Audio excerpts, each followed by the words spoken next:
Bom, boa tarde novamente a todos e todas. Obrigado pela presença.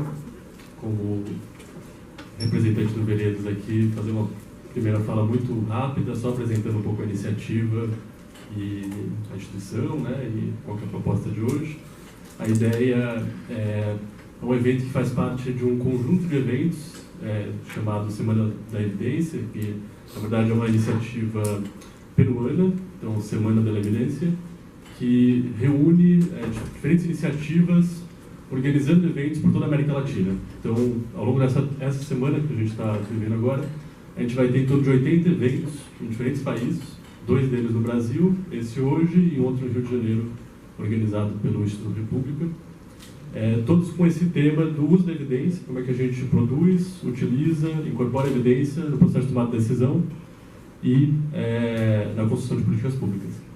Esse é um evento que é a primeira vez que a gente está fazendo, né? A gente como Veredas, ele já tem 3 anos, então é a 3ª edição dessa semana, e a gente topou entrar como organização de um dos eventos aqui no Brasil, porque é uma semana que tem tudo a ver com a missão do Veredas, que, para quem não conhece, é uma ONG que procura construir pontes entre gestão pública, academia e sociedade civil. A ideia é fazer isso para que a gente possa construir políticas públicas mais eficientes, mais efetivas, de maior impacto, com maior participação social, e que permitam a construção de melhores condições de vida da população, a oferta de direitos, garantia de direitos. O Veredas, ele nasceu, ele é uma ONG relativamente recente, né? Ele foi fundado formalmente em 2016, a gente está debatendo ele desde o finalzinho de 2015, temos aqui eu, a Laura e o Marcel como participantes e gestores, organizadores e técnicos da ONG, é uma ONG pequena, mas que tem crescido bastante. E ele nasceu um pouco da experiência que nós 3 tivemos, tanto na gestão pública, quanto na academia. Nós 3 e o 4º parceiro nosso que não pode estar aqui hoje, que é o Fábio, que está em São Paulo. E nessas 2 esferas, né, tanto na produção acadêmica, em pós-graduação, no estudo, na graduação, especializações e tal, quanto na experiência na gestão pública, a gente, por identificar a potência desses campos, a força que eles têm em termos de construção de narrativas, de alternativas, de reflexões, e também o desafio que é aproximá-los. A gente tem barreiras, desafios, limites muito fortes, que são muito difíceis de serem superados para fazer esse diálogo. Então, a partir dessas impressões, né, dessas experiências, a gente se aproximou do debate sobre política informada por evidências. Nosso primeiro contato foi com a rede VIPNet, o Jorge foi nosso professor em cursos nessa área, né?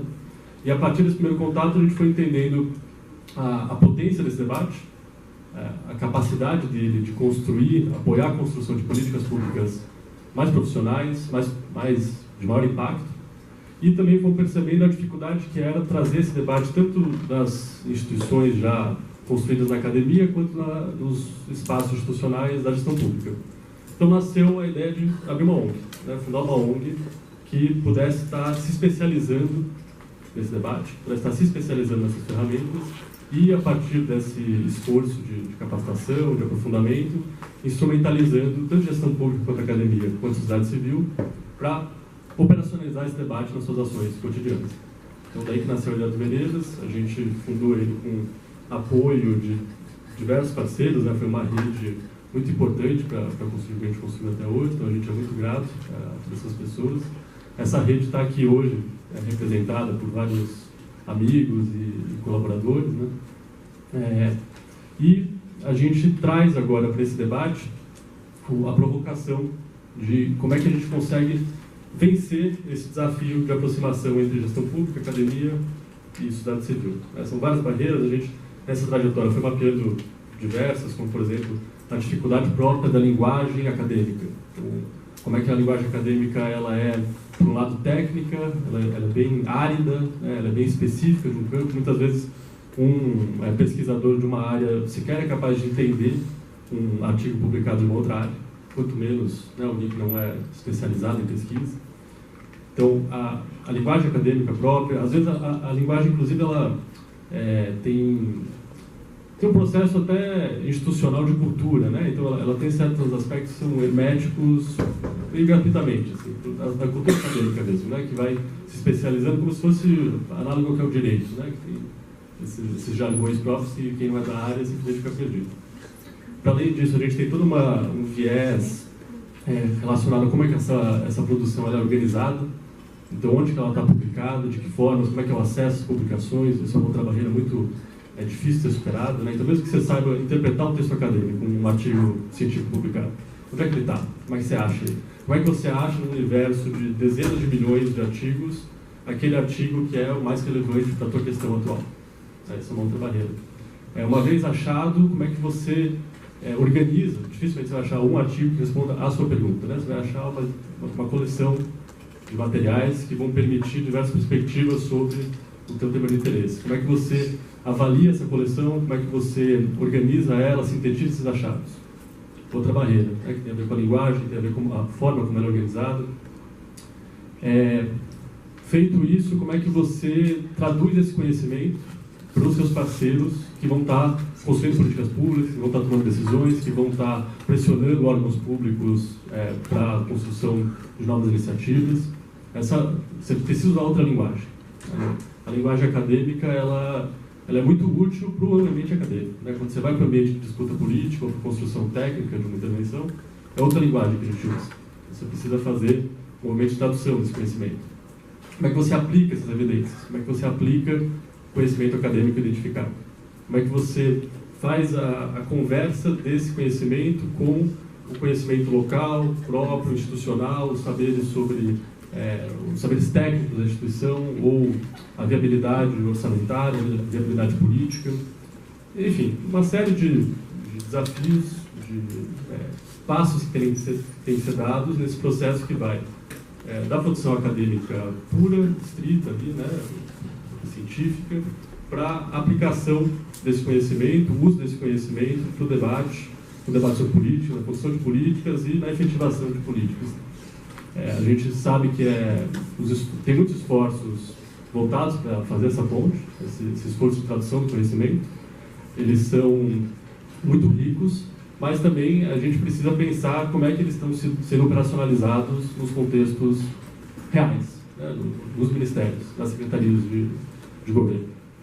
Então, o evento de hoje é um convite um pouco para saber como é que isso está sendo feito nos diferentes ministérios, né, e nas diferentes agências de governo. Então, aqui a gente tem a Fiocruz, a ANAP, que tem vocações muito próximas, ou que envolvem esse debate, né, e também experiências do Ministério da Educação, do Ministério da Saúde, do Ministério do Meio Ambiente, que estão fazendo esse esforço de diálogo e de incorporação do saber, de debate a partir do saber científico na formulação de políticas públicas. É isso que eu passo a palavra aqui para as nossas convidadas.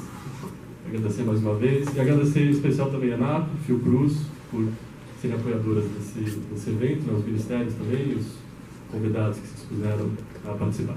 Obrigado.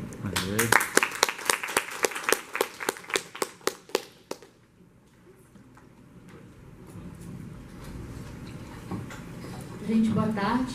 Primeiro queria agradecer o convite. Obrigada, Instituto Veredas, a Fiocruz por nos receber. E a gente, lá na ENAP, a gente é bem entusiasta dessa pauta, dessa agenda, né? Na verdade, a gente tem feito um esforço grande de trazer esse tema para o portfólio de cursos da escola e tentar promover o encontro dessa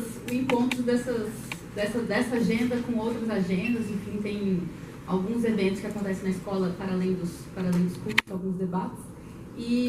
E essa iniciativa, acho que da Semana de Evidência é super importante também para dar visibilidade para isso, né? Então, a gente está bem feliz de participar. Obrigada de novo pelo convite.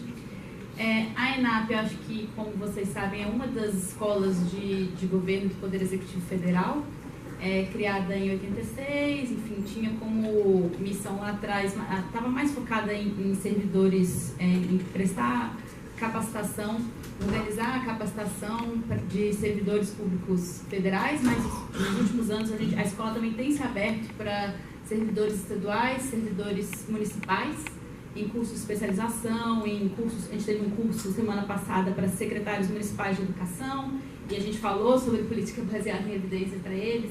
Enfim, então a gente está, na medida em que a gente está ampliando também o público, né, a gente também está tentando levar essa pauta para esses diferentes públicos. E falando aqui um pouquinho sobre o tema provocado, né, sobre o uso da evidência na tomada de decisão, acho que um depoimento pessoal é que eu me aproximei desse tema quando eu estava na Secretaria Municipal de Educação de São Paulo, e lá eu estava à frente da Coordenadoria de Controle Interno, que, pelo nome, acho que vocês podem ver, assim, a gente fazia muita relação com os órgãos de controle, né, e eles perguntavam, afinal, como anda essa política aqui, X ou Y? E a gente também tentou fazer com que essa coordenadoria tivesse uma cara também de apoio à gestão, né? E nessas frentes de apoio à gestão, a gente percebeu que estava faltando essa discussão sobre avaliação de políticas, que a secretaria tinha um núcleo forte que fazia avaliação de aprendizado dos alunos, fazia o assessment, né? Mas ainda não tinha uma discussão sobre avaliação de política. E a gente percebia que existia demanda, existia necessidade, existia oferta, também cuidava das respostas à LAI, então a gente percebia um grande número de pesquisadores pedindo dados, né, para fazerem as suas pesquisas, e não tinha essa ponte, né? Às vezes os pesquisadores tinham dificuldade a gente tinha dificuldade de entender para que aqueles dados iam ser usados, enfim. E a gente tentou, enfim, enquanto eu estava lá, eu tentei começar essa conversa, deixar algumas conversas pelo menos amarradas. E depois, tentando me aprimorar nesse tema, assim, me apropriar um pouco dessa discussão, eu fui fazer um mestrado no Reino Unido, nesse tema de intervenção baseada em evidência e avaliação de políticas. E o que eu, como uma pessoa assim, que estava na área de gestão, mas que não tinha estudado isso academicamente, o que eu percebi nessa discussão lá fora? 3 coisas assim, me chamaram mais atenção.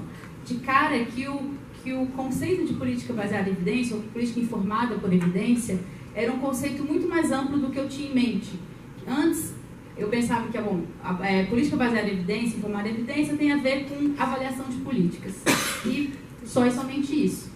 E não, assim, lá fora é tratado como toda essa abordagem de políticas públicas para fornecer aos tomadores de decisão e à sociedade que acompanha aquilo os subsídios mais atualizados e os melhores subsídios de pesquisa. E porque o conceito é mais amplo do que a avaliação, ou mais amplo do que a avaliação de impacto, como muitas vezes é tratado aqui, é claro que como campo de estudo acadêmico se fala muito sobre métodos de avaliação, mas também se fala sobre tudo isso que o Davi estava dizendo, sobre todas essas questões, sobre métodos de síntese, como acessar, onde estão os estudos, como a gente pode avaliar a qualidade desses estudos, como é que a gente pode, no caso assim, do Brasil, como é que a gente pode navegar em português nesses bancos de estudos, né? Porque é uma barreira para muitos gestores daqui. E fazer também uma discussão normativa também, uma discussão sobre quais são os limites dessa abordagem. Quer dizer, tem coisas que a política informada por evidências faz pelo gestor, mas tem coisas que ela não faz. Tem a ver com a mobilização de conhecimento político, conhecimento prático, como navegar nos elementos políticos das políticas públicas, né? A relação entre os atores, os recursos de poder que eles mobilizam, etc. Então, toda essa discussão lá fora estava nesse pacote de política informada por evidência. E quando eu voltei, o que eu percebi, assim, aqui nesses 2 anos então, que eu passei afastada de Brasília, do Executivo Federal, primeiro que o tema tinha florescido, o que é uma ótima notícia, né? Enfim, tinha o Instituto Veredas, já tinha uma conversa liderada pela Casa Civil sobre um manual de avaliação ex ante que estava sendo feito. Recentemente foi lançado um manual ex post. A própria ENAP, assim, antes não tinham muitos cursos de avaliação, tinham muitos cursos de monitoramento, mas não tinham muitos cursos de avaliação. E nesses 2 anos assim, apareceram vários assim, cursos com o Ricardo Paz de Barros, com alguns professores internacionais, por exemplo, tinha um curso em elaboração com o J-POL, que já está disponível, um curso online, bem interessante. E essa discussão estava sendo feita de várias formas aqui no governo federal e começando a chegar nos estados, municípios. Então, assim, isso foi uma coisa interessante, que eu percebi, uma coisa boa, claro. Mas, por outro lado, enfim, também percebi que essa discussão aqui no Brasil, talvez um pouco pela forma como, por quem se apropriou dessa discussão, quem foram os pesquisadores que se apropriaram da discussão e da conversa com a mídia, ela tinha um certo viés. Eu não sei se vocês concordam, se já observaram, enfim, que muitas vezes em artigos do Estadão, da Folha, etc., quando existe alguma abordagem sobre política informada, baseada por evidência, sempre tem alguma coisa relacionada à avaliação de impacto. Então eu percebo, assim, talvez porque para muitas áreas ainda é uma carência, mas acho que na área de saúde, como já é uma discussão mais avançada, vocês estão falando também sobre sínteses qualitativas de evidência, estão falando de tudo isso, né? Então eu percebi essas duas coisas que eu acho que a gente vai passar por todo esse debate, né? Do mesmo jeito que os outros países acho que devem ter passado lá atrás. Então, assim, em síntese, em linhas gerais, eu acho que eu falaria sobre esse tema, que eu acho que a gente avançou bastante nos últimos anos, especialmente, assim, estava bem concentrado na saúde. Eu acho que o tema está ganhando outras áreas, aí a Manuela e o Maurício acho que vão falar das iniciativas das suas respectivas áreas. O MDS também acho que tem iniciativas interessantes. As agências reguladoras do governo, elas também estão fazendo essa discussão de análise de impacto regulatório, que assim, é uma outra coisa, mas é também falar sobre pensar em evidências para o trabalho deles. Então, acho que o debate está andando. Mas, claro, acho que a gente ainda precisa fazer muito esse trabalho, e essa semana tem muito a ver com isso, que é de continuar promovendo a agenda, continuar discutindo, continuar provocando sobre esses vieses na abordagem do assunto. Enfim, trazer o tema para a pauta mesmo, né? E eu acho que esse momento da gente, todo mundo sabe, vai ser um momento de transição em breve, e eu acho que é um tema que precisa estar em qualquer governo, né? E eu acho que quem chegar precisa ver o que está acontecendo tanto dentro do governo federal como dentro dos governos estaduais. Enfim, tem que dar uma olhada para a sociedade civil, que também está se organizando nisso, para que esse debate continue nos levando a políticas melhores, a decisões melhores. Acho que é isso. Lá na ENAP a gente continua tentando fazer vários cursos, apoiar os órgãos que nos procuram quando a gente consegue, quando a gente pode. A gente fica à disposição para participar dessas iniciativas todas. E eu acho que é isso. Parabenizar de novo pela iniciativa, agradecer o convite. Acho que é isso. Obrigada.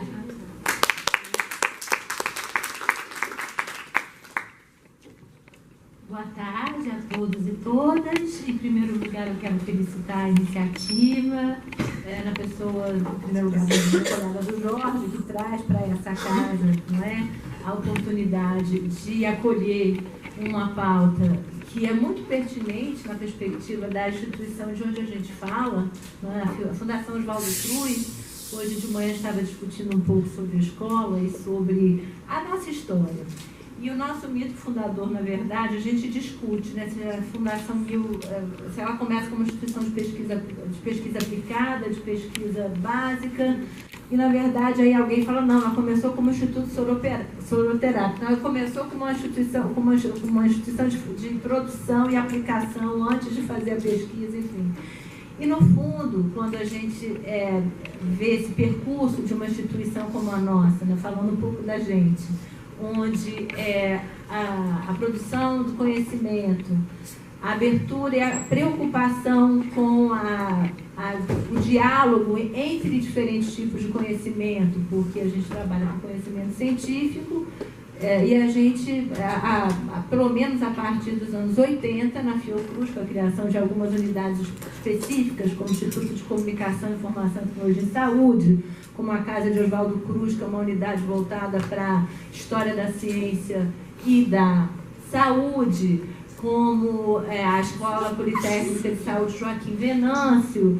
Enfim, a INSP já existia e se renova, as várias unidades regionais em todo o país, e depois nós aqui em Brasília nos construindo enquanto escola de governo com essa missão, onde existe uma grande questão que é o papel do conhecimento, não é, e da informação nos sistemas de governança da coisa pública. Qual é o papel assim, na distribuição, nas relações de poder, em torno das decisões que são tomadas por dentro dos governos, mas em torno da sociedade que ampara e participa, né, na perspectiva da nossa Constituição de 88, da organização da coisa pública, da organização dessa relação Estado-sociedade, de como ela deve ser gerida. Qual é o papel da ciência nisso? Que ciência é essa?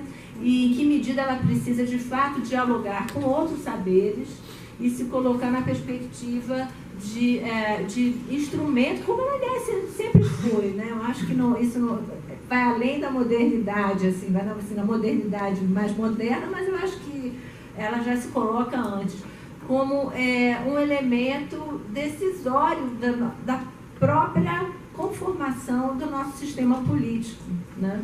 Então, o conhecimento e a racionalidade construiu e nos fez andar até onde a gente está aqui, com tudo que a gente tem de bom e de menos bom.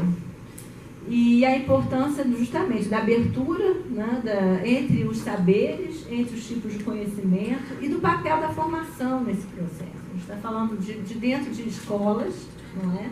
E as escolas absolutamente não são os únicos espaços onde essa reflexão ocorre, nem são os únicos espaços onde essa pauta se transforma em experiência educacional formadora para que os gestores e a população e a sociedade civil organizada possa melhor organizar as suas decisões com relação às discussões das políticas públicas. As escolas não são os únicos espaços, mas são espaços importantes, tanto na perspectiva da formação, quanto na perspectiva da pesquisa, né? Uma pesquisa muito imbricada com a experiência e com a prática.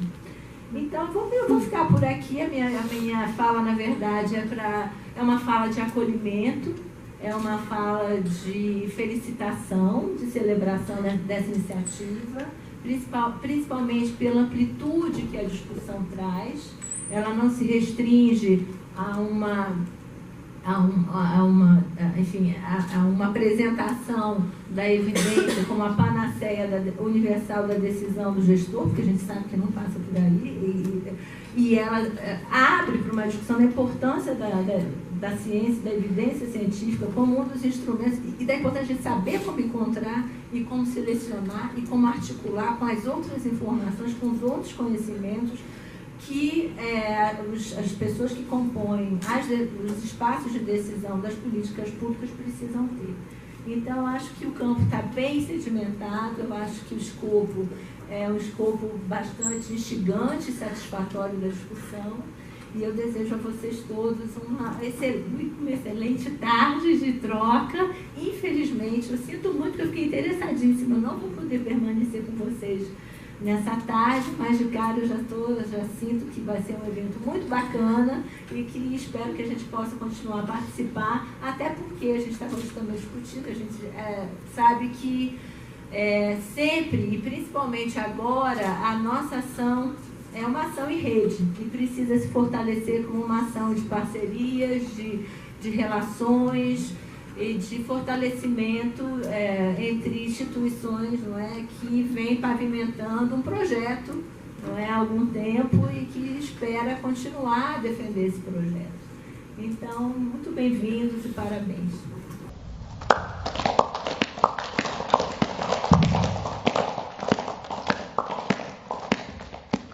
A nossa mesa vai se chamar Experiência de Uso de Evidências na Gestão Pública barreiras e potências, e a gente resolveu fazer esse convite nesse momento auspicioso, porque para o Veredas é de extrema importância a afirmação de que política pública não é uma coisa que se faz de uma forma isolada, ela precisa ser construída ouvindo esses diferentes atores, diferentes áreas de conhecimento.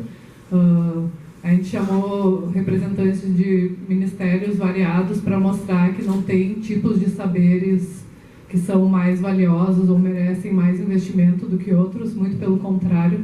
Nosso desafio em políticas públicas é saber incentivar e aproveitar tudo que a gente tem produzido, tanto no âmbito universitário, quanto da sociedade civil, quanto dados governamentais que não podem estar escondidos da sociedade, precisam estar disponíveis. E a disponibilidade desse representante estar aqui debatendo com a gente de coragem mesmo nesse momento que a gente está em face de talvez uma transformação muito grande da nossa forma de fazer política pública e democracia. Então eu agradeço imensamente de cara já a disponibilidade de vocês para esse debate franco. A gente pediu para serem falas mais curtas no início, justamente para poder abrir uma troca entre a plateia e as pessoas que gentilmente vão estar aqui conversando conosco. Então, para compor a mesa e pedindo para me sentar à minha esquerda, por favor, eu gostaria de chamar a Daniela Fortunato Rego, que vem representando a Coordenação Geral de Gestão do Conhecimento do Departamento de Ciência e Tecnologia do Ministério da Saúde, a Manuela Vilela Araújo, que é da Assessoria Estratégica de Evidências do Ministério da Educação, e o Mauro Pires, que representa o Departamento de Extrativismo do Ministério do Meio Ambiente. Alguém tem alguma urgência temporal que precisaria começar? Então eu vou começar aqui pela minha imediata esquerda, Daniela. Eu vou cuidar da tua apresentação. Obrigada. Bom, boa tarde. Eu queria agradecer o convite de participar da Semana de Evidência em nome do Departamento de Ciência e Tecnologia do Ministério da Saúde, em nome da nossa diretora e da Coordenação Geral de Gestão do Conhecimento. Acredito que o mais importante aqui seria demonstrar um pouco do que a gente tem feito do nosso trabalho lá na Coordenação Geral de Gestão do Conhecimento, que está composta por um núcleo de evidências. A gente está dentro da Secretaria de Ciência e Tecnologia e Insumos Estratégicos do Ministério da Saúde, dentro do Departamento de Ciência e Tecnologia e dentro da Coordenação Geral de Gestão do Conhecimento. Essa coordenação tem 3 núcleos. Um é o núcleo de evidências, que é composto por políticas informadas por evidências e avaliação de tecnologias de saúde. Outro que é um núcleo de comunicação, composto por 4 jornalistas, tem toda uma gestão das mídias sociais e da disseminação do conhecimento produzido pelo departamento. E outro é um núcleo de gestão e visualização de dados. Como tornar os dados ou os achados das pesquisas mais palatáveis para quem faz uso delas, que não necessariamente são os pesquisadores. Então, eu vou apresentar um pouquinho do que a gente tem feito e aí depois a gente abre um pouco o espaço de fala para vocês. Obrigada. Então, a gente tem 2 frentes, que é a política informada por evidências para o SUS e a avaliação de tecnologias em saúde. Eu dividi a apresentação nessas 2 partes. Então, o que seria a política informada por evidências? É essa aproximação que o Instituto Veredas vem fazendo. Inclusive, o Instituto Veredas tem sido uma instituição bastante participativa e estratégica para nós, o Ministério da Saúde, produzindo vários estudos para consumo das áreas técnicas do Ministério. Então, é isso, essa aproximação, esse elo, essa ligação entre pesquisa, gestão e sociedade de forma a utilizar e aplicar o conhecimento científico para a elaboração de políticas e subsidiar os gestores à tomada de decisão em saúde. E aí eu trouxe uma overview publicada, que inclusive foi uma das atividades de um curso que eu fiz na ENAP, de políticas públicas baseadas em evidências, que demonstra a iniciativa primeira do governo do Barack Obama, que trouxe essa pauta em discussão. Foi publicado numa revista pela,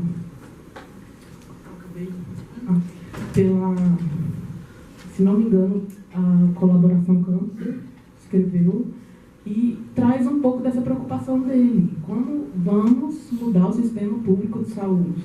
Ou iniciar essa implementação nos Estados Unidos baseada em quê? Em que dados? E aí ele traz essa preocupação, e aí a proposta dele foi financiar ensaios clínicos randomizados de programas, produzir materiais científicos, workshops e fazer com que essa produção científica estivesse dentro da gestão pública, inclusive. Então, ele faz uma aproximação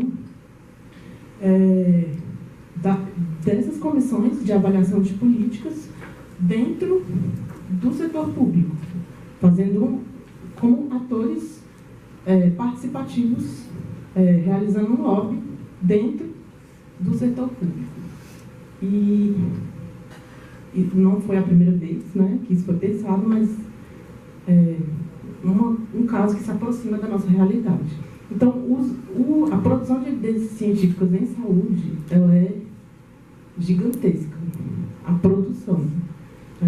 Nosso departamento tem um histórico, né, inclusive, não fomenta pesquisas básicas, tanto pré-clínicas quanto clínicas, estudos experimentais, observacionais, de todo tipo. Essa produção é crescente, mas o que a gente tem enxergado é que, apesar da produção crescente de evidências, o uso delas não é crescente, necessariamente. E aí, nesse contexto, tem tido essa preocupação cada vez mais relevante para o cenário da saúde pública, de como fazer política. Acho que a saúde é uma pauta peculiar, porque a gente lida muito com tecnologias duras, né? Medicamentos. E aí, acho que isso explica um pouco a vanguarda da área da saúde na produção de estudos secundários, revisão sistemática, né? Nasceu a Colaboração Campos, que estudou, primeiramente, temas da saúde e tal, e isso realmente faz a saúde ter um avanço nesse aspecto. Só que avalia-se tecnologias, mas não necessariamente avalia-se políticas. E aí o que a Daiane falou aqui foi um pouco isso, e eu considero que a saúde tem um sentido inverso, quase. A gente faz muito estudo secundário, produz muitas revisões sistemáticas, pareceres, mini ATS, um monte de estudos, mas não avalia política. E é difícil lá porque os gestores não entendem que, às vezes, a eficácia de uma tecnologia não necessariamente pressupõe uma política implementada, efetiva para a população. Então, esse é o nosso principal desafio hoje. E, então, a política formada por evidência, ela tem um pouco o intuito de aproximar o saber do fazer, que é isso da pesquisa, a gestão e a sociedade civil. Diminuir esse espaço de intuição dos gestores na hora da tomada de decisão. E aí, na Organização Mundial da Saúde, em 2004, faz um relatório com essa proposta de vínculo entre pesquisa e ação. E na 58ª Assembleia Mundial da Saúde, em 2005, aprova-se uma resolução sobre pesquisa em saúde, tratando de mecanismos de transferências e conhecimentos para apoiar os serviços, os sistemas públicos de saúde informados por evidência. E aí nasce a iniciativa da Rede de Políticas Informadas por Evidência, VIPNet Global, que temos o Jorge como uma pessoa crucial para esse movimento, dentro do Ministério da Saúde, agora respondendo pela Fiocruz.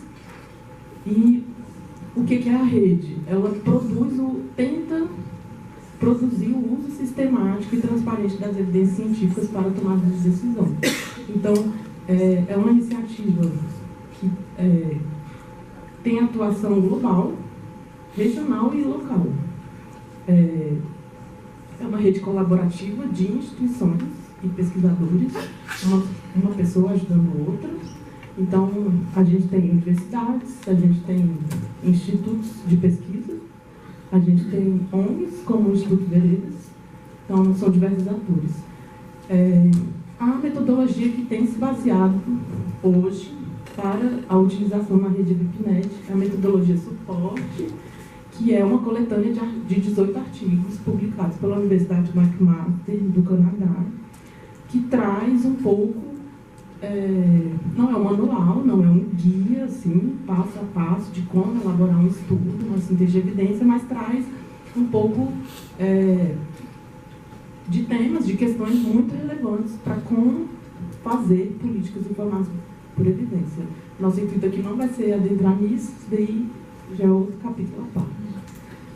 Então, a VIPNet, ela tenta superar obstáculos no sentido de fazer a tradução do conhecimento. Mais uma vez, já foi dito aqui, o grande desafio é ter uma linguagem clara, acessível, palatável para quem faz uso do conhecimento. E isso é bem feito a partir do nosso núcleo de comunicação também, que é composto por 4 jornalistas que tem esse olhar. Olha, vocês não podem escrever assim, vocês têm que escrever dessa forma, senão ninguém vai entender, para rasgar esse papel e jogar fora. Então, ela tenta, né, essa efetividade de oferecer soluções para os problemas em saúde, baseado em evidência, e promove colaborações de uma forma transparente, e isso é inovador. A gente fez oficinas de inovação do setor público e o professor sempre trazia o uso das evidências como algo inovador hoje para fazer política. Pode passar.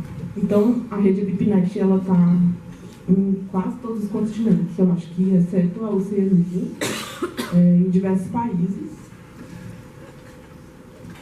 A OPAS tem sido uma parceira também para a efetivação dos vínculos dessa rede de VIPNet nas Américas, desde 2007. E a rede VIPNet tem adesão em 10 países na América, e o Brasil é um desses países. Acredito que só Estados Unidos e Canadá, e acredito que tem outras redes lá ocorrendo, e na Europa, se não me engano, a rede VIPNet também está dentro de outra rede já criada anteriormente. E no Ministério da Saúde, então,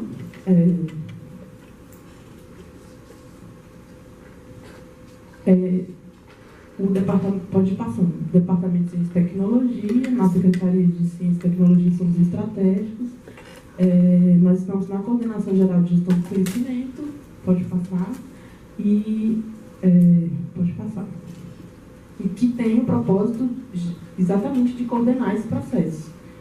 Só que não só produzindo evidência, mas também fazendo a tradução do conhecimento e a disseminação do conhecimento para o SUS. Pode passar. E aí, a rede hoje, a Secretaria Executiva da rede está contida no departamento. Então, não somos a rede, a gente é o departamento que coordena a rede. E planeja e acompanha e monitora as ações da rede. Contém um conselho consultivo e grupos de trabalho. E foi criando núcleo de evidências nos estados e nos municípios. Então, hoje temos mais de 20 instituições presentes nessa rede, disseminando conhecimentos, sensibilizando gestores, pesquisadores e apoiando a implementação nas opções identificadas produzidas por síntese de evidências para políticas. Então, quais são as atividades? produção de oficinas de capacitação, síntese de evidências, baseado na ferramenta de suporte, realização de diálogos de políticas, de síntese de diálogos de políticas, isso também é outro capítulo à parte, plano de implementação, monitoramento e avaliação e elaboração de respostas rápidas para a gestão. Então, o que a gente tem de resultado já? A gente já realizou muitas oficinas presenciais de capacitação. Esses núcleos são frutos desse trabalho já realizado. Temos iniciativas educacionais, então temos curso online introdutório no nosso site, que está sendo reformulado por outra instituição também. E isso foi feito em parceria com a Bireme, OPAS e OMS. Tem um curso também de especialização, que vai para a 3ª edição, de políticos informados por evidência, fruto da parceria com o Hospital Sírio-Libanês, do programa PROAD-SUS. E EPIPNET tem as redes sociais, o YouTube e a produção científica mesmo, que são síntese de evidências, as famosas policy briefs. Pode passar. E aí, construímos chamadas públicas, a gente vai para a 3ª chamada pública de contratação de estudos de síntese de evidências. 13 sínteses de evidências já feitas no âmbito dessa rede, 10 diálogos de políticas e 3 parcerias com secretarias municipais para a implementação das opções levantadas na síntese de evidência. Atualmente, a gente foi convidado por meio da formalização de um grupo de trabalho que vai formular a Política Nacional de Medicamentos Biológicos Biosimilares e estamos tendo a oportunidade de participar desse momento de formular uma política pública do início baseada em evidência. Então, a gente faz parte desse GT. Fizemos já um trabalho de priorização de problemas nessa temática. Fizemos já uma revisão rápida sobre barreiras de acesso aos medicamentos biológicos e também estamos na fase de uma produção interna, de uma síntese de evidências sobre o problema maior elencado por esse GT, que no caso é a intercambiabilidade de medicamentos biológicos. No momento, a gente também está na produção, em parceria com o Hospital do Coração, que tem uma equipe muito capacitada em políticas formadas por evidências, na elaboração de diretrizes metodológicas. Então, a gente quer escrever um documento que tenha um passo a passo de como escrever uma síntese de evidências para políticas. E dentro desse documento, a gente também traz um checklist para o que deve conter nessa síntese e uma avaliação da qualidade metodológica, que é uma ferramenta já utilizada nessa área de avaliação de tecnologias em saúde. A gente traz um pouco desse background que a saúde tem na elaboração de estudos secundários. Na área de avaliação de tecnologias em saúde, como eu disse, são 2 frentes. A avaliação ela é um processo contínuo de análise e síntese dos benefícios para a saúde, vendo também as consequências econômicas de se comprar um medicamento, de se comprar um dispositivo médico ou um equipamento para a saúde. Então, a avaliação de tecnologia, ela avalia segurança, acurácia, eficácia, efetividade, custos, custo-efetividade, impactos éticos, culturais e ambientais. Então, ela não é um estudo que vai auxiliar o gestor diretamente na tomada de decisão. É meio que uma análise prévia. Porque se a tecnologia não é eficaz, a gente não avança para a elaboração de uma política sobre aquele assunto. Então, o Ministério da Saúde tem uma área só de incorporação de tecnologias em saúde, que é a Conitec, nada se incorpora no SUS sem que haja uma comprovação de eficácia e de custo-efetividade apresentado por um estudo elaborado, por uma revisão sistemática, ou um parecer técnico-científico, ou, no mínimo, uma análise de impacto orçamentário sobre os custos do sistema de saúde de implantar aquela tecnologia no SUS. Então, a avaliação de tecnologia em saúde, ela vem para isso, para avaliar os produtos que estamos consumindo no âmbito do SUS. E aí são vários estudos, revisão sistemática, parecer técnico-científico, que hoje já está sendo chamado de mini ATS. A ATS é um movimento internacional antigo já.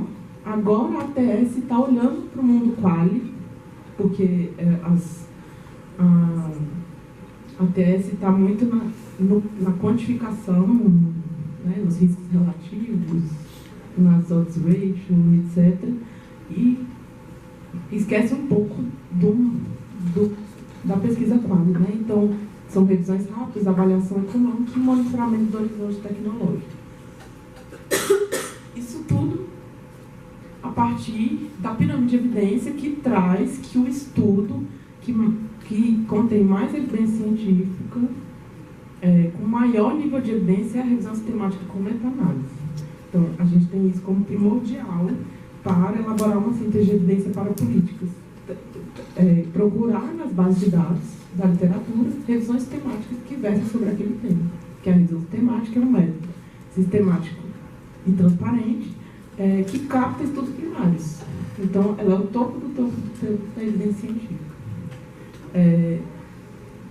Isso eu já falei, né? E aí, o que a gente faz? Prioriza as demandas internamente dentro do Ministério. Existe uma agenda nacional de prioridades de pesquisa já publicada pelo nosso departamento de forma bienal, mas, para além disso, as áreas técnicas nos solicitam, nos acessam por meio de um formulário, que é formalizado e tal, da tecnologia a ser avaliada e motivos para essa solicitação, até para a gente tentar entender e avaliar ao final desse processo se o estudo que a gente elaborou, quanto ele contribuiu para as áreas técnicas do Ministério. E aí, o que a gente tem mais olhado agora é a revisão rápida, é a elaboração de estudos rápidos, porque a gente sabe que o tempo da gestão não é o mesmo tempo da ciência. Não, a gente teve experiência de fazer revisões temáticas dentro do nosso núcleo ano passado, e uma revisão temática de 4 a 6 meses, mais ou menos, e a gente viu que não é tão efetivo. Então, hoje tem sido discutido enormemente, isso é um estudo, uma revisão de escopo, de quantas vezes aparece o nome, revisão rápida, em estudos publicados sobre essa área. Então, é isso que a gente tem focado ultimamente. E aí, cria-se um portfólio, esse ano, foi um produto de uma colega nossa do núcleo, para como a gente pode avançar com respostas rápidas, em prazos curtos. O gestor quer saber sobre a situação epidemiológica do sarampo. Claro, tem a vigilância epidemiológica do próprio Ministério, mas qual evidência científica da prevalência de sarampo no Brasil, sei lá. Em 5 dias úteis a gente pode responder com um inventário, por exemplo. Pesquisar isso nas bases de dados e entregar uma lista de referências para as áreas técnicas, as pessoas leem os estudos e tiram suas próprias conclusões. Tem as respostas rápidas, tanto para ATS, de tecnologias, quanto para políticas, com questões políticas. E tem o PTC, que é o Parecer Técnico-Científico, que hoje é chamado de mini ATS, que é uma revisão sistemática reduzida. E o PTC recomenda ou não recomenda o uso de uma tecnologia. Essa é a diferença. A revisão sistemática não faz isso. E também temos a síntese de evidência para políticas formadas por evidência, que seria 2 meses, 3 meses, 30 dias. Ainda não sabemos como, porque a gente está na elaboração da primeira síntese internamente. E aí, o que fizemos esse ano? Nosso núcleo elaborou 3 pareceres técnicos científicos de minha ATS. Um parecer, cerca de 30 a 60 dias, a gente consegue elaborar um. Então, fizemos 3, 12 revisões rápidas e está em andamento estudos para formular a Política Nacional de Medicamentos Biológicos, que será formulada ano que vem. Então, está em processo de discussão. Além disso, a gente sabe que não dá conta de atender todas as demandas do Ministério, então, linhas de pesquisa priorizadas pelas áreas técnicas também são contratadas por contratação direta ou por chamadas públicas. Então, a gente tem mais de 30 linhas contratadas esse ano, com PTC, revisão sistemática, avaliação econômica e revisão de escopo, que traz um mapeamento da literatura e história da arte sobre uma temática. E, em semelhança à rede EVIPNet, a gente tem a REBRATS, que é a Rede Brasileira de Avaliação de Tecnologia e Saúde, que tem um histórico já de 10 anos, inclusive com uma expressividade bem importante no cenário de estudos.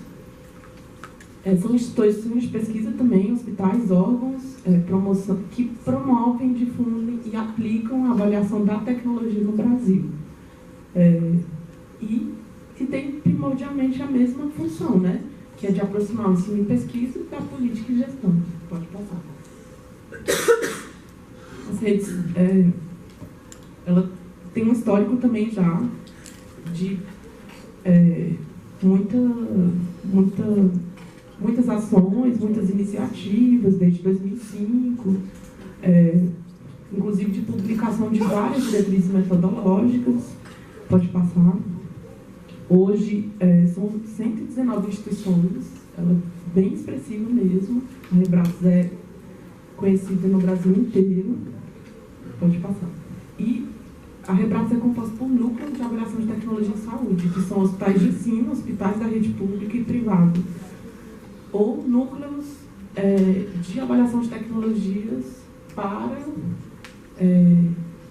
judicialização em políticas de saúde, porque a gente sabe que tem uma importância crucial subsidiar a atividade judiciária no âmbito das políticas públicas de saúde, já que a tendência é se praticar medicina por autoridade e não baseada em evidência. Então, tem-se feito os NATs, JUS, que são estudos feitos para subsidiar juízes ou quaisquer atores que precisam de evidências de uma forma rápida e crua. Essa rede também tem um sistema de informação que funciona como uma base de dados. Temos muitos estudos colocados lá, produzidos por esses NATs. Não sei, acho que mais de 5.000, pode passar. A gente tem encontros por webconferência que ocorrem todo mês, exceto janeiro e dezembro, que discute temas diversos, chama SIG REBRATS, pode passar, e várias diretrizes metodológicas já publicadas, no total 18, que todas estão contidas no site dessa rede, quem quiser procurar. E tudo isso está nas nossas redes sociais, que é Ciência SUS. A REBRATS e a EVIPNet também tem suas redes próprias, mas tentamos unificar isso no Ciência SUS. Então, basicamente era isso que eu tinha para trazer. Fica aí os contatos, quem quiser nos procurar. Obrigada. Pessoal, boa tarde. Meu nome é Manuela. Eu queria primeiro agradecer a Laura e ao Instituto Veredas pelo convite por estar aqui hoje. É uma grande oportunidade e uma honra.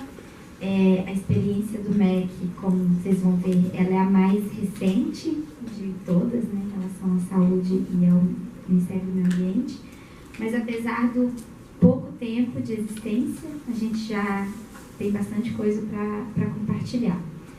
Então eu vou começar falando um pouquinho para vocês de como surgiu essa ideia, né, de ter uma assessoria de evidências no Ministério da Educação. Hoje em dia tem muita coisa sendo produzida sobre aquilo que funciona e o que não funciona em educação. Eu até coloquei aqui umas figuras para exemplificar um pouco isso. Então, por exemplo, investimento na primeira infância, na educação infantil, que vai do 0 aos 3, mas a gente também entende que a pré-escola faz parte, que é até os 6 anos. Então, investimento na primeira infância é um dos maiores retornos financeiros que um país pode ter. Assim. Teve até um economista que ganhou o Nobel, que a teoria dele é essa. Assim, se o governo tivesse, para cada R$1, $1 que se investe em primeira infância, o retorno lá na frente é gigantesco. Outra coisa que a gente sabe que funciona muito em educação é a formação de professores. Então, investir bem na qualificação dos professores, sobretudo quando eles já estão lecionando, né? Então já estão dando aula, é algo que tem um retorno muito grande.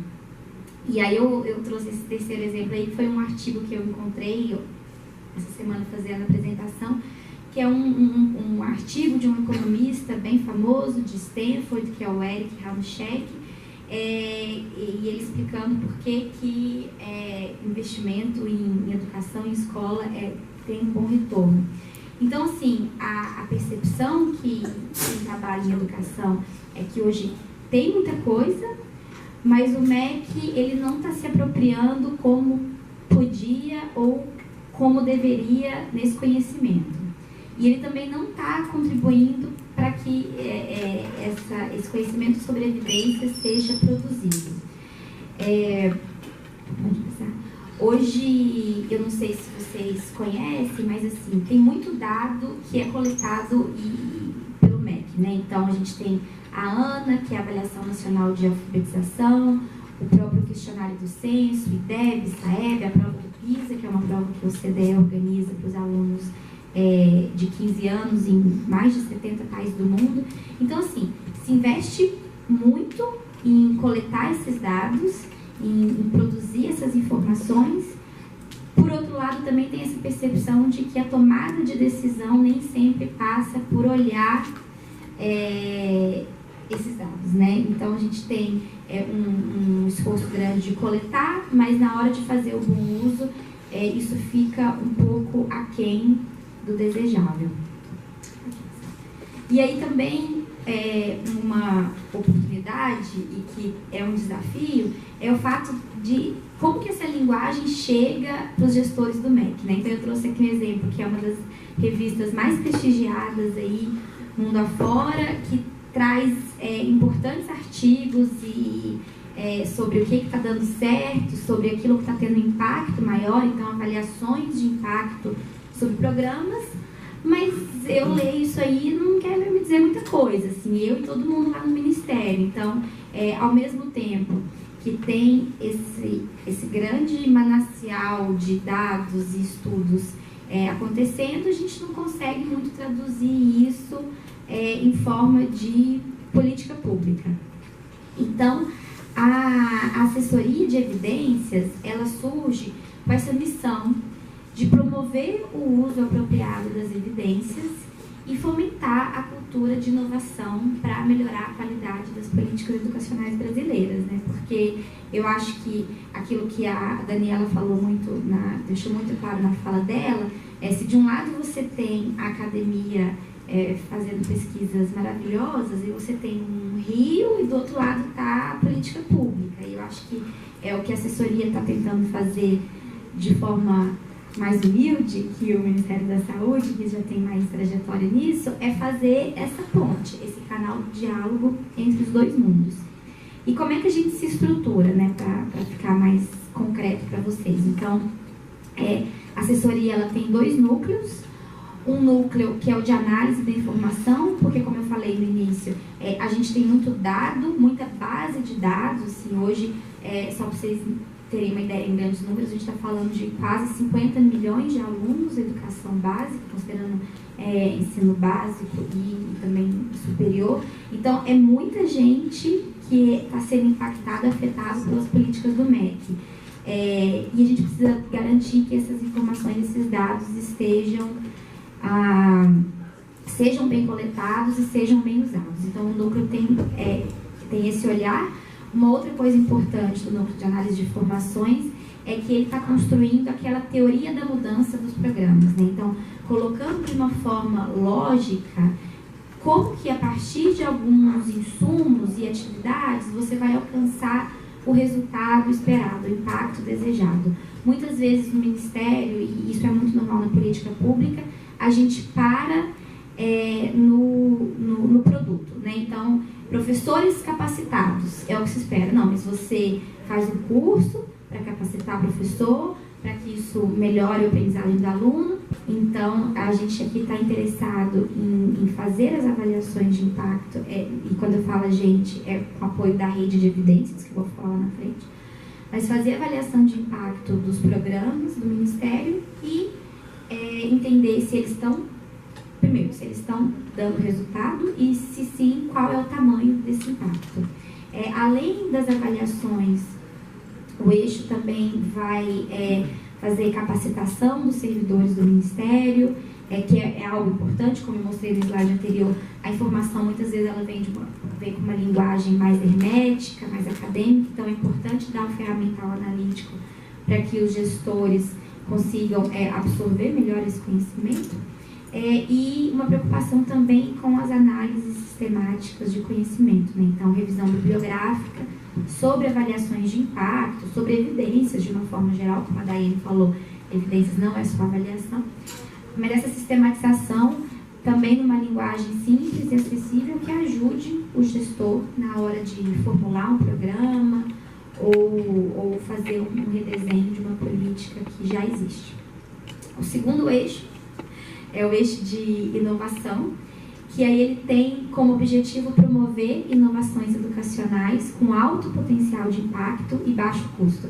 A nossa inspiração desse eixo, ela veio da experiência do Ministério da Educação peruano, o Minedu, que tem um laboratório de inovação lá. Eles estão olhando muito para inovações que sejam com custo baixo, um alto potencial de impacto, que funcione de uma forma que não precise reestruturar ou reformular um programa inteiro. Então, só para ficar mais concreto, eles fizeram lá um piloto de inovação que deu super certo, que foi explicar para os alunos do ensino fundamental, dos anos finais do ensino fundamental, que seria mais ou menos o nosso 9º ano aqui, que o cérebro é um órgão como qualquer outro, é um músculo, e que quanto mais exercitado, mais ele se fortalece. Isso para dizer, com base na teoria do mindset, que inteligência não é algo estático, que você pode, por meio de estímulos, aumentar a sua capacidade cognitiva. E foi um trabalho bem legal que eles fizeram lá com os estudantes, por meio de aulas e seminários, e ao final eles mediram se introduzir esse tema em sala de aula, se falar para os estudantes dessa faixa etária que a inteligência pode ser aumentada, se isso tinha impacto ou não. Uma intervenção super simples, super barata, e eles encontraram um impacto que não é assim super significativo, mas pelo custo da ação é algo que a gente conseguiria provavelmente fazer no Brasil e escalar para o país inteiro. Então esse é o exemplo de inovação que eles estão fazendo no Peru e que a gente está se inspirando. Nós ainda estamos aqui definindo qual vai ser a proposta, o piloto de inovação do MEC, mas a ideia é seguir na linha do Minedu Lab. Bom, acho que eu já adiantei algumas coisas aqui, mas a assessoria de evidências, então, o que ela está fazendo na prática, né? É a construção dos modelos lógicos e análise dos registros gerenciais para embasar a tomada de decisão, uma sistematização em linguagem acessível das evidências já produzidas pelo MEC e por outras instituições, apoio à transição ministerial. Isso é importante, eu acho que de certa forma está implícito na fala de todo mundo, né? Apoiar que os próximos gestores que venham, eles possam, junto com a questão política e ideológica que está aí, mas ter evidência também daquilo que está funcionando, daquilo que está dando certo. Então, funciona como um apoio à tomada de decisão. Uma outra iniciativa é a capacitação dos gestores em avaliação de impacto, em estratégias de inovação educacional. Nós já fizemos um curso que foi uma parceria com a ENAP. A gente fez uma formação para quase 40 servidores lá do MEC nesse tema, e ao final eles vieram falar com a gente, pediram já uma segunda rodada. Então, assim, está muito claro que tem uma demanda latente por esse conhecimento sobre políticas informadas ou baseadas por evidências. O quinto ponto é o fomento à realização de avaliações de impacto e inovação dos principais programas do Ministério, a identificação e divulgação de práticas inovadoras em educação e a articulação da implementação e avaliação desses projetos pilotos. Só para citar aqui de forma mais concreta o que a gente está fazendo lá agora.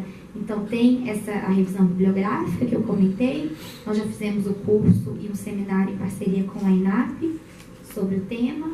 Nós temos 5 avaliações de impacto sendo discutidas, em diferentes fases de de amadurecimento, de entregas.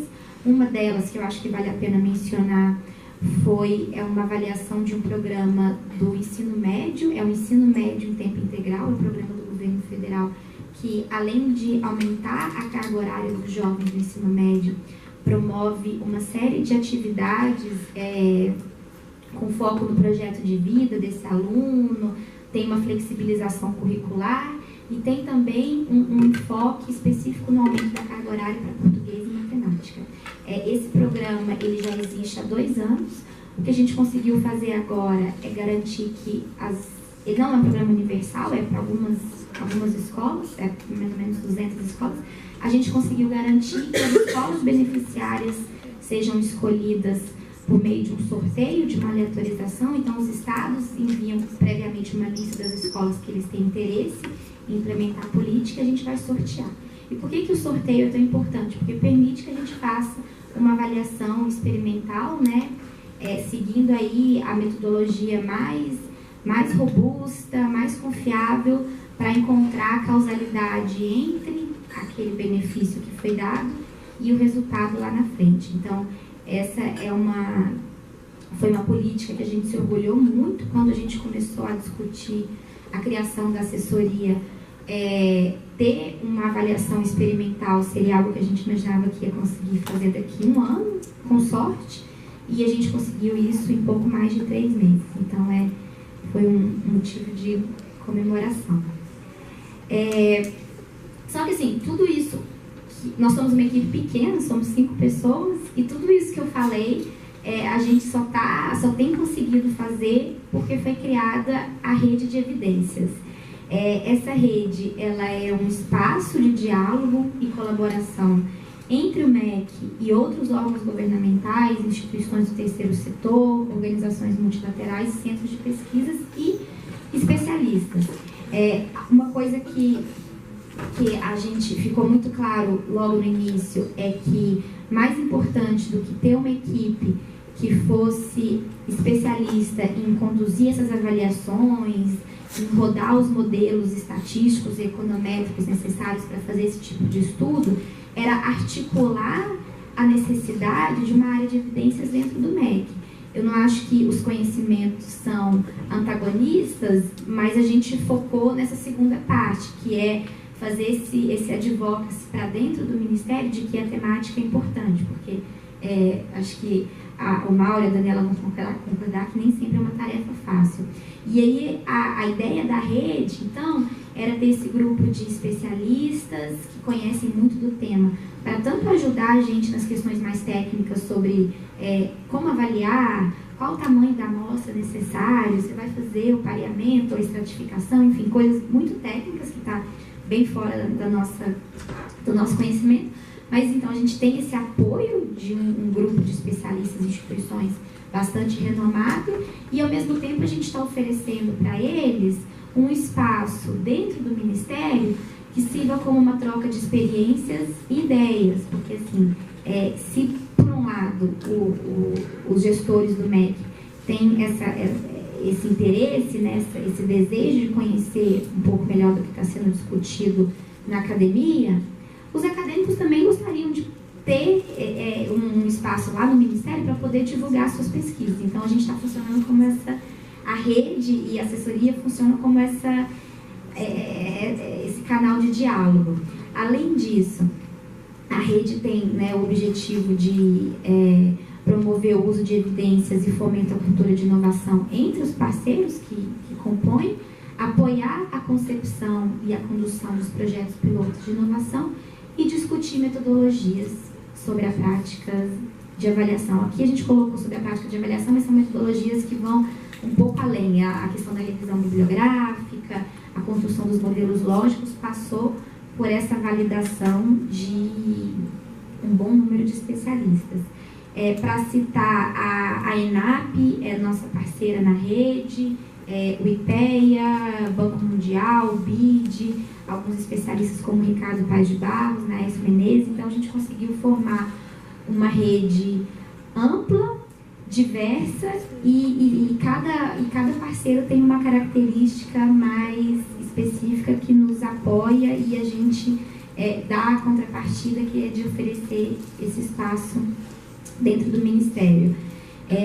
Então, a gestão da rede hoje está na assessoria, a gente já está com mais de 20 parceiros, e o curioso é que quando a gente foi apresentar a ideia para esse grupo, a gente achava assim, bom, vamos colocar aqui a ideia à prova, ver o que eles acham, e a partir disso a gente faz algumas sugestões. Então, o que a gente ficou bastante feliz foi de perceber que não só eles viram que era uma ideia louvável e necessária, mas que entre instituições de muito renome, que estão fazendo coisas muito boas, faltava uma certa coordenação, uma certa coesão sobre aquilo que cada um está fazendo. Então, acho que a rede está trazendo muitos benefícios para o Ministério, mas também para esses parceiros que encontraram esse espaço de troca que até então estava mais difuso. Então é isso, pessoal. Se vocês tiverem alguma dúvida, algum esclarecimento, eu vou ficar mais do que feliz em explicar. Obrigada. Gente, boa tarde. Como a Laura falou, meu nome é Mauro Pires, eu sou diretor do Departamento de Extrativismo do Ministério do Meio Ambiente. O departamento tem um nome, digamos assim, estranho, né, para vocês. Lá não é o setor de extração mineral, né, é o setor que lida com populações tradicionais que tem o extrativismo, o agroextrativismo, como uma das fontes, né, da sua sobrevivência. E aí, historicamente, se manteve esse nome, mas na prática o que a gente faz lá no dia a dia é trabalhar com gestão ambiental territorial de povos e comunidades tradicionais, incluindo indígenas, quilombolas e agricultores familiares. Aliás, né, esses públicos aí estão para usar uma expressão aqui do nosso evento, estão na evidência, né, dos últimos episódios aí. Eu acho que a Laura, né, até para agradecer o convite, eu acho que ela foi muito inteligente, sabe? Porque ela convidou 2 ministérios grandes e fortes, né, consolidados, né, que já têm trajetória no assunto, ainda que o MEC esteja começando, tanto que até enganou a Manuela, né? A Manuela disse que o Mauro vai falar das coisas, mas não é verdade. Eu acho que ela fez o seguinte: bom, vou pegar 2 boas experiências e uma que não deu certo, né?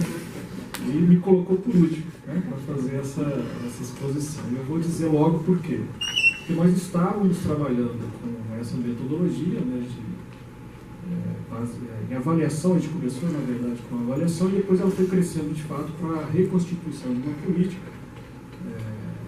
baseada, né, nessas evidências, mas não só o trabalho em si dessa avaliação caiu, como a nossa política caiu, né? Então, nós não tivemos condições de seguir com o trabalho. Então, vou tentar aqui falar para vocês também, enfim, pelo menos trocar aí as nossas experiências para ver também que nem tudo acontece conforme se deseja. Mas eu acho que a gente pode aprender com esse processo. Então, vamos lá. No departamento, nós cuidamos de um programa se chamava, né, Bolsa Verde, que é digamos assim, um primo do Bolsa Família, né, lá do MDS. Então, enquanto o Bolsa Família é um programa, né, mais estruturado, mais antigo, e, enfim, com vários resultados, o Bolsa Verde ele tinha a finalidade de ser uma remuneração adicional, né, um benefício adicional a quem já era público e beneficiário do Bolsa Família para aquelas áreas de interesse ambiental. Né? Quais são essas áreas de interesse ambiental? Bom, nós temos as chamadas unidades de conservação, né, os parques e reservas. Entre as reservas, nós temos as reservas extrativistas, que são áreas, né, protegidas com uma finalidade diferente das demais. A finalidade central dela, né, é garantir a manutenção, a sobrevivência e a valorização da cultura das populações tradicionais com base no extrativismo. Então, nós estamos falando daquele público que está lá no interior, né, da floresta, está aqui no interior do que nós chamamos de sertão, como também no litoral, né? E essas pessoas, essas famílias e comunidades realizam um papel ambiental estratégico. os nossos estudos dizem exatamente isso. Onde nós temos população tradicional indígena, o desmatamento é muito menor. Não estou dizendo que não há, né? Vocês estão vendo aí casos semanais aí de violência contra esses grupos, né? Roubo de madeira, desmatamento ilegal. Mas, em geral, onde há essas populações, você tem uma conservação melhor do recurso natural, por uma questão muito imediata. Quer dizer, eles dependem daquele recurso, né? daquele ecossistema para a sua sobrevivência. Então, eles têm um papel de garantir aquilo lá. Isso nós chamamos de serviço ambiental, quer dizer, aquilo que um grupo humano faz, né, em benefício da natureza, portanto, presta um serviço, e nós achamos que esse serviço, né, que ao fim e ao cabo é dado para toda a sociedade, deveria receber alguma valorização. Pode ser por meio de pagamento, alguma outra incentivo, né, um subsídio, como é o caso do Bolsa Verde.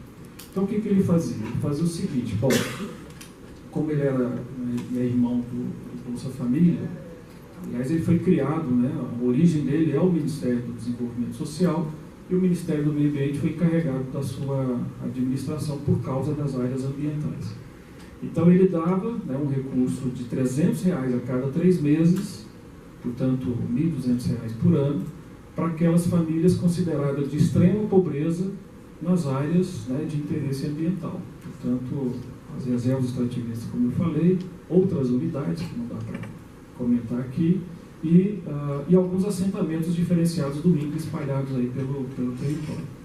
Então, família de extrema pobreza, né, esse foi o critério usado, né, ou seja, atualmente R$75 por renda per capita, então não é um valor significativo. Até 2016 o valor é menor ainda, né? Mas existem famílias, né, nessa situação. Isso acontece realmente na área rural. Então fazia sentido para o programa fazer uma estratificação e focar nessas famílias da extrema pobreza, mas que desempenham um papel ambiental. E assim foi, né, de 2012, quando ele foi criado, até 2017. Né? Esse programa funcionava com os recursos, né, provenientes aí do orçamento que estavam alocados ao Ministério do Meio Ambiente. Quando foi em 2018, esse programa foi suspenso por falta de recursos. Não sei se vocês já ouviram falar de uma emenda constitucional 95, né, conhecida de alguns aí. Então ela, né, estabeleceu um teto, e aquilo que, enfim, os ministérios têm que se adequar àquele teto, não podendo aumentar os seus gastos. E isso impactou no Ministério do Meio Ambiente exatamente esse nosso programa. A gente tem alguma explicação para isso, né? Por que este programa e não outro, né? Eu diria que uma das razões, aliás, esse é um bom estudo para a gente avaliar se é assim mesmo, é porque nós lidamos com um público dos mais marginalizados entre os vulneráveis, né? Quer dizer, aqueles que não têm voz, né, no seu dia a dia, não estão espalhados no território, não tem uma agremiação, não tem um sindicato, não tem uma representação política, né, com voz suficiente para fazer valer as suas demandas. A outra, que por estar próximo do programa Bolsa Família, todo mundo enquadrava o programa como realmente uma assistência social, né? Você está dando recurso, só que aí leva o nome de Bolsa Verde, mas segue a mesma lógica. E, portanto, não percebia a principal diferença, quer dizer, ele tem uma finalidade ambiental. Enquanto o Bolsa Família tem a contrapartida, né, de filhos na escola e coisas do gênero, a contrapartida da família é não desmatar, é não se envolver com atividades ilegais do desmatamento. Então, isso nos parece que foi digamos assim, os condicionantes sociais que levaram a uma decisão política que não foi baseada, né, nos resultados, não foi baseada naquilo que a gente acompanhava. Nós tínhamos uma parceria com a J-PAL, junto com a CPI, né, a CPI, lá da PUC do Rio de Janeiro, e passamos com eles 3 anos organizando um trabalho de montagem, né, das experiências, dos experimentos aí baseados em evidências. Então, ficamos discutindo a amostra, discutindo os lugares, né? A gente está lidando com o país inteiro, portanto, a realidade, né, é alterada para a Amazônia, região litorânea, tem questão de renda, etc. Então nós gastamos ali um tempo para nós, muito enriquecedor, porque nos fez também conhecer melhor o nosso universo. Mas infelizmente não teve sequência por causa daquilo que eu já comentei. Agora, o que aconteceu? Nós chegamos à necessidade de fazer esse estudo baseado em evidência por vários motivos. Um deles era o seguinte: quando nós avaliávamos a situação do desmatamento nessas áreas, depois que o programa foi criado, nós vimos uma drástica redução do desmatamento. A nossa dificuldade é o seguinte: bom, esse desmatamento de fato está associado ao programa ou tem outros fatores? Essa era a pergunta que a gente queria que o estudo indicasse, né? Por isso eles iam fazer aquelas amostras aleatórias, randomizar, etc. e tal, e enfim, fazer estudos. Só que aí tinha um problema ético, para o nosso ponto de vista. Quer dizer, a gente tentou contornar isso. Como é que eu chego para algumas famílias e dizendo: não, vocês vão receber R$300, a outra família vai receber R$400 ou R$500, ou a outra não vai receber nada, tudo isso porque a gente quer fazer uma pesquisa. Então isso nos parecia um grande problema, né? A nossa expectativa então era de, enfim, não lidar exatamente com esse grupo, que era beneficiário, e selecionar um grupo chamado controle, e com eles discutir os limites, né, dessa experiência. Por quê? Porque nós estamos submetidos a uma resolução, esqueci o nome agora, né, da OIT, como é que é o nome? Bom, a resolução 169, né, que diz que os povos indígenas, e portanto os povos tradicionais, de modo geral, para qualquer política que os impactam, eles têm que ser previamente, né, informados, enfim, devem participar dessa decisão, né? Então nós não podíamos chegar a esse grupo e dizer: agora o Ministério, né, o pessoal lá fez uma parceria com os especialistas estrangeiros e vamos fazer uma iniciativa dessa. Então, a ideia que nos pareceu era essa: vamos contornar esse problema, que parece que é bastante real, né, com uma negociação com os beneficiários. Essa é uma primeira coisa que nos pareceu muito importante aqui, que talvez sirva, né, de reflexão para nós. A outra é o seguinte: o que acontece? Nós estamos lidando ali com duas temáticas distintas. Uma é a situação de vulnerabilidade social e a outra é política ambiental. Então, são dois conjuntos diferentes. No Ministério, nós trabalhamos com um conceito que se chama socioambiental. Quer dizer, embora sejam campos distintos, no terreno, no dia a dia, eles estão totalmente misturados, né? A defesa do seu território, a garantia da qualidade da água, das florestas, tudo isso faz parte ali da vida daquelas pessoas. Então, nós consideramos isso como socioambientalismo. A questão é saber como é que se traduz isso em evidências. Nesse caso, quer dizer, como é que a gente faz um experimento sobre aleatoriedade, né, dos grupos sociais, mas também com condições ambientais, considerando dados distintos. Quer dizer, a gente tem desmatamento na Amazônia, né, anualmente medido, né, bastante desenvolvida essa área, mas não temos a mesma metodologia, os mesmos estudos e levantamentos sobre o desmatamento em outros lugares. Então, acho que essa era uma questão que nos colocava. A outra é o seguinte: quem disse que o desmatamento é sinônimo, é indicador de qualidade ambiental? Então, acho que essa também era uma dificuldade que nós nos debruçamos, porque, embora o desmatamento seja assim, a grande, né, dentro dos compromissos que o Brasil assume, né, na Convenção do Clima, o desmatamento aparece lá como principal, ela não considera, o desmatamento não considera, ao analisarmos, né, a dinâmica do desmatamento, a gente não vê a qualidade da biodiversidade, a qualidade da água, etc. Então, o desafio da pesquisa era encontrar indicadores, era encontrar, né, alguma medida que dissesse se, do ponto de vista ambiental, estava tendo eficácia, né, na iniciativa. Eu acho que essa é uma questão interessante, quer dizer, como lidar com pesquisas, como lidar com o uso de evidências para campos que são novos, para campos que não estão totalmente estabelecidos, né?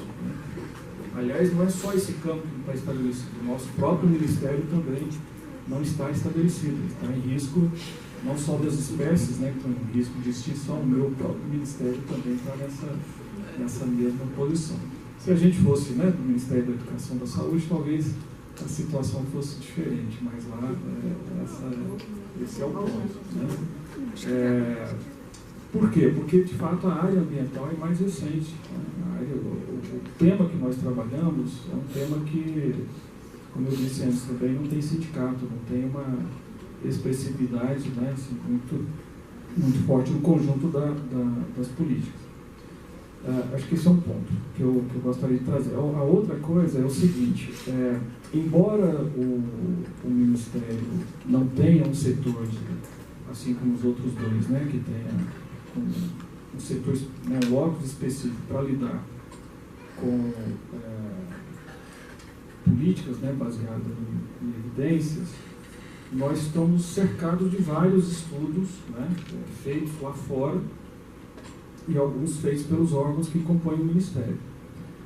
Mas, embora haja essa quantidade de estudo, eu queria dar esse depoimento já comentado pelas colegas aqui, quer dizer, nem sempre o estudo, né, está disponível na velocidade que a política pública deseja. Eu vejo isso muito claramente no que aconteceu no meu programa, quer dizer, o Bolsa Verde. Ele foi extinto porque não havia um dado, não havia assim, algo que pudesse chamar a atenção para dizer, olha, não faça isso porque vai ser um desastre. Nós tínhamos alguns estudos, né, na área de desmatamento, e nós fazíamos o monitoramento frequente, mas não era, como eu disse antes, não era um estudo ainda muito consolidado. E nós estávamos no processo de formação dessa rede, com a CPI, com a CI, que é uma outra organização, e com o J-PAL, exatamente para constituir uma rede que nos fortalecesse na defesa do programa. Então, depoimento nesse sentido, quer dizer, não basta ter o estudo, você tem que transformar aquilo ali numa ação política. E parece que a rede é um bom estratagema, é uma boa abordagem para fazer com que o ambiente interno de tomada de decisão sofra, né, ou pelo menos considere demandas, né, considere a opinião, considere as experiências que vêm de fora, né. No nosso caso, quer dizer, se isso tivesse acontecido, eu acho que teria sido menor o impacto, né, da redução do problema. Bom, eu acho que é mais ou menos isso, sabe, Laura? Eu não sei se eu atendi aquilo que você me falou, mas como, enfim, eu queria trazer mais um depoimento de alguém que lida, né, lá no Ministério. A gente tem as áreas, né, finalísticas e as transversais. No nosso caso é a área finalística, então a gente tem que o tempo todo, né, lidar com as demandas que são colocadas e encontrar uma solução. E desse ponto de vista seria tanto melhor, né, que essa decisão fosse baseada em estudo, baseada naquilo que a ciência pode melhor oferecer. Para isso a gente tem que constituir esses elos, né, como eu disse antes, tem que constituir uma rede de parceiros que, né, evidentemente, tem, né, a sua contribuição acadêmica, mas que também uma rede de parceiros que dê uma sustentação que resulte, né, numa ação política. Isso eu acho que realmente é muito significativo, né, para esses ministérios, enfim, para todos os setores que lidam com política pública. Gente, era mais ou menos esse o depoimento. Tinha combinado com a Laura que seria assim, né, por isso que não tem um PowerPoint nem nada, mas estou à disposição aí para o debate com vocês. Obrigado. Eu vou tentar fazer uma síntese rapidinho aqui de alguns elementos que foram trazidos desde a mesa de abertura, que eu acho que podem ser interessantes para guiar a nossa conversa. Me parece que a gente ouviu abundantemente a importância do trabalho em rede, e acho que nisso que o Mauro traz, especificamente de como, mesmo que a gestão esteja aliada com a universidade e a produção de conhecimento mais hard, como o pessoal diz, as turbulências políticas podem fazer qualquer indício de que algo está dando certo ser desconsiderado, e por isso a importância da gente subsidiar e de forma alguma excluir a sociedade civil desse debate, porque é ela que pode fazer talvez essa defesa e pressão para contrabalancear esses pesos e medidas políticos partidários, muitas vezes, né? Como a gente sabe. Ao mesmo tempo, a gente consegue ter uma boa ideia, a partir da fala da Daniela, de diferentes ofertas que podem talvez estar respondendo a essa barreira do tempo da gestão pública. Então, por óbvio, como a Daiane colocou, tem uma ideia de que a avaliação de impacto de políticas públicas, que é um tipo de estudo muito refinado, né, que é literalmente pensar a política pública como um laboratório de aprendizado, mas que tem seus custos, tem seus tempos, tem suas formas de aplicação, tem uma mobilização de recurso e convencimento que não é pouco capital político que é investido nisso, né?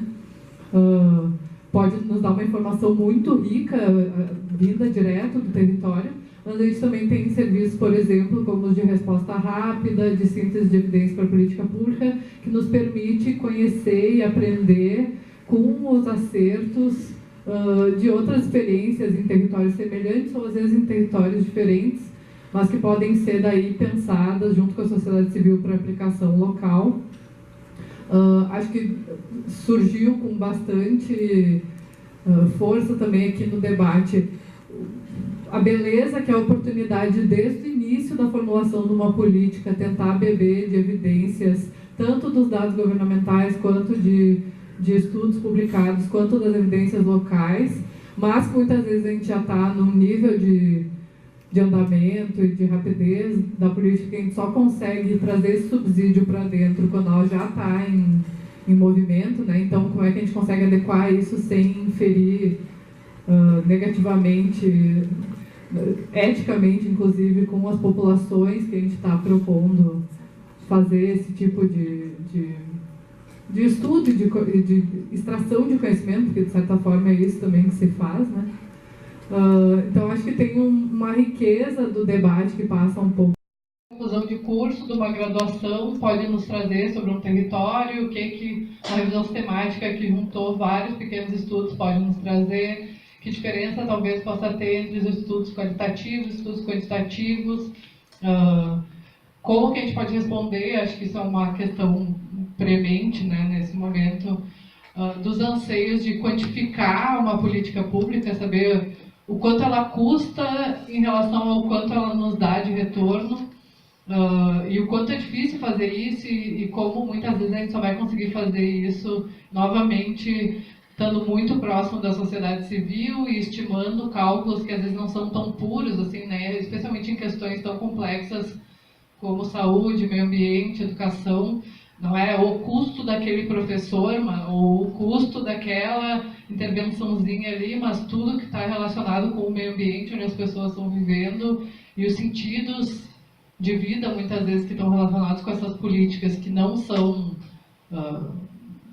possíveis de ser colocados numa linguagem econômica, né? Então, como a gente também consegue trabalhar com a valorização da experiência individual ou de um determinado grupo e o valor que isso tem para as políticas públicas.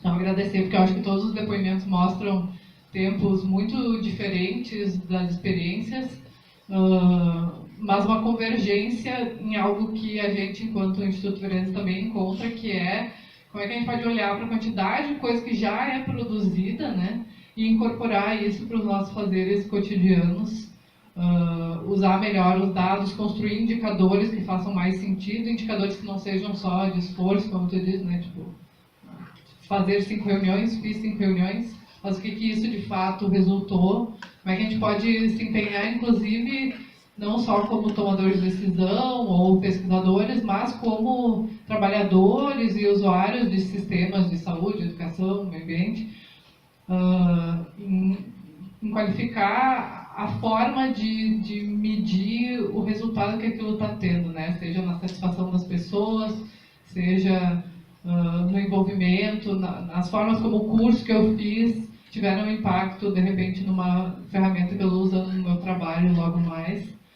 Acho que é uma riqueza infinita. Obviamente, essa tarde não vai esgotar, mas o nosso objetivo aqui também não é esgotar esse assunto, é, pelo contrário, provocar mais pessoas a se aproximar e talvez oferecer braços e abraços para servidores públicos também que já vêm enfrentando e vão continuar enfrentando e resistindo, com sorte, muitos anos pela frente. Só porque eu acho que tem uma das dúvidas sempre que aparece quando a gente fala de como usar evidências, né?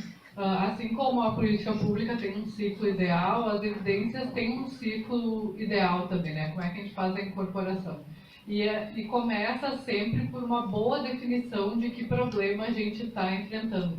E essa boa definição, idealmente, vai ser construída coletivamente também. Então, pode ser que, por exemplo, a saúde mental, um primeiro grande problema fosse falta de equipamentos ou não saber qual o melhor equipamento para colocar no município X ou para uma determinada condição de sofrimento psíquico. Ou pode ser, mas pode ser que esse nem seja o problema, qual a melhor forma técnica de atender pessoas, ou qual a melhor forma de promover residenciais terapêuticos. Mas também pode ser problemas como garantir respeito aos direitos humanos das pessoas, ou como garantir que as pessoas estejam satisfeitas com como elas estão sendo atendidas. Para cada uma dessas formas de definir o problema, que, de novo, idealmente a gente vai definir ouvindo muita gente, né? Não só o nosso lado do campinho, que é sempre mais agradável, mas também uma galera que vai estar defendendo coisas que provavelmente a gente discorda. Vai ter formas de buscar dados que já foram testados em outros lugares, e aí tem uma tendência, acho que a importância do Mauro trazer a experiência dele aqui é que a gente tem uma tendência a sempre publicar e exaltar o que é tido como deu certo, né? A gente fala muito pouco sobre os fracassos.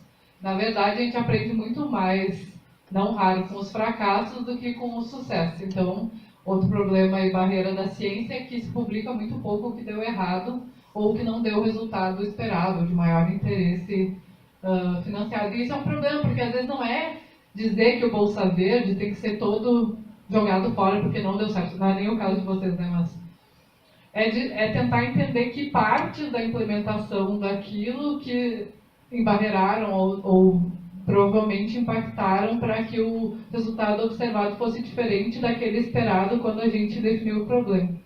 E aí, acho que, falando um pouco sobre esse ciclo ideal, além da definição do problema, logo depois, uma vez que a gente entende assim, exatamente qual é a pergunta que está fazendo, se passa por onde que a gente pode buscar informações, e especificamente se a gente estiver trabalhando com uma evidência científica, estudos que falem sobre aquilo.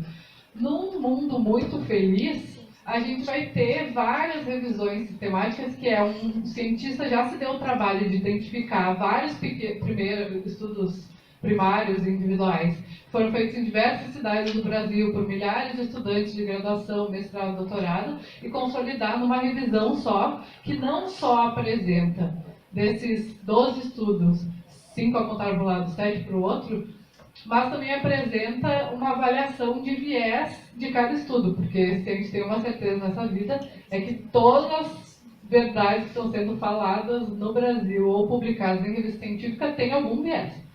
A questão é usar uma balança consensuada de qual importância a gente vai dar para esses vieses na hora de considerar a conclusão. Então é óbvio que um estudo gigantesco financiado pela indústria que produz o medicamento tal pode ter um grande viés que só vai apresentar os resultados que sejam de maior interesse para essa indústria. Então a gente tem que levar isso em conta na hora de pesar se o super efeito que ele está dizendo de fato vai ser encontrado por estudos que essa indústria não tiver financiado. A mesma coisa pode ser se for toda uma pesquisa feita por militantes da reforma psiquiátrica, por exemplo, perguntando se as pessoas preferem essa forma de ser feita, e a forma que a pergunta é feita induz a pessoa a dizer que sim, é muito melhor, eu gosto muito de ti, eu quero dizer que isso que tu sempre me diz que é bom mesmo. Então é importante na hora da gente construir essas pesquisas de avaliação, mesmo que o nosso problema parta de uma questão aparentemente abstrata, como satisfação da pessoa, que chegue num caminho que seja o mais sistemático e transparente possível para o tipo de resultado que a gente encontra depois poder, no mínimo, fomentar um pilotinho daquilo, não é dizer que vai se transformar imediatamente numa política nacional. Não que a gente não faça cotidianamente políticas nacionais da nossa cabeça, né? Então, acho que o ciclo ideal da evidência vai passar por essa busca sistemática e transparência de evidência. Uma avaliação de que tipo de viés cada dado, especialmente estudos científicos, vão estar trazendo. Às vezes a gente não vai ter estudos como uma revisão sistemática, mas a gente vai ter vários pequenos estudos de caso ou opiniões de especialistas que foram publicadas ou que a gente conseguiu coletar de alguma forma, ou trabalho com pequenas entrevistas em um local que fez aquela tentativa, e aí a gente vai ter que consensuar formas, e já existem algumas ferramentas para avaliar a qualidade desse estudo, que na verdade é o quanto tu pode confiar nele, né? Os graus de confiança que tu pode atribuir ali. Inclusive identificar se não precisa fazer mais disso. E por último, mas não menos importante, logo depois que a gente tiver um apanhado de um monte desses dados, que podem tanto ser opinião especialista ou entrevistas com as pessoas, quanto revisões temáticas que olham milhares, às vezes, de estudinhos, passar isso pela sabatina pública. Então, quando a Daniela fala dos diálogos deliberativos, ela fala desse espaço que, assim como para definir o problema a gente precisa conversar com muita gente e puxar dados de muitos lugares, para definir que intervenção vai ser mais interessante, ou que forma de medir, ou mesmo que indicador a gente vai estar usando, às vezes, para ver o sucesso ou não de uma política, a gente também precisa, novamente, passar isso pela sabatina pública. E isso pode ser um trabalho que, a depender do tempo da gestão, vai ter que ser muito mais apressado, né? Mas também, dependendo, se a gente considerar que é uma avaliação de política, pode ser uma coisa que, a partir de quando a gente implementa, a gente vai olhando e ouvindo pessoas, ou até determinar um marco temporal, vai daqui a 6 meses, eu quero saber que impacto isso teve, pode ser algo muito mais incorporado à rotina mesmo da gestão pública, né? Então, acho que tem esse debate, as decisões do que eu conheço da Conitec em geral estão tentando levar em conta essa avaliação entre vários estudos, e não raro eles dizem coisas completamente diferentes sobre o efeito, especialmente de medicamentos. E aí o pesquisador que apresenta isso nas reuniões faz considerações a respeito disso, traz as considerações de impacto e custo daquilo.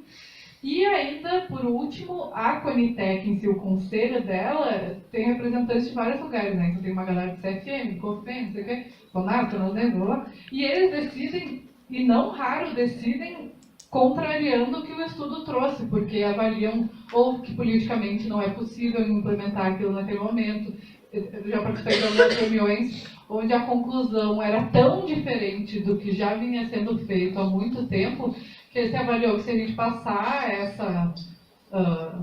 essa incorporação ou essa conclusão agora, o tipo de impacto social de rejeição que vai ser tão grande que a gente não vai conseguir dar conta. Então a gente tem que começar de uma forma menos direta do que uma resolução da Conitec dizendo, a partir de agora não se faz mais isso assim, se faz assim, ou se usa esse medicamento para tal coisa, sendo que há quilênios a gente está usando outro medicamento muito mais bem aceito, popular, etc.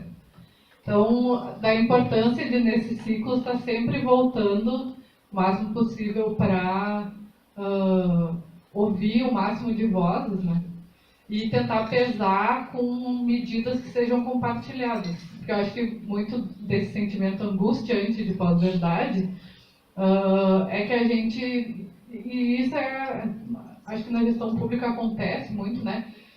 Escolhe as réguas e não compartilha necessariamente socialmente que réguas a gente está usando. Daí, quando a gente compartilha os resultados daquilo e as pessoas vêm perguntar que réguas a gente usou, vai ter muita gente que estava pensando o mesmo problema por outra régua e que talvez tenha muitas críticas a fazer, inclusive a nossa régua. Óbvio que a gente não vai conseguir ouvir todas as pessoas que têm voz e tal para isso, mas sempre nesse trabalho de interlocução, e daí novamente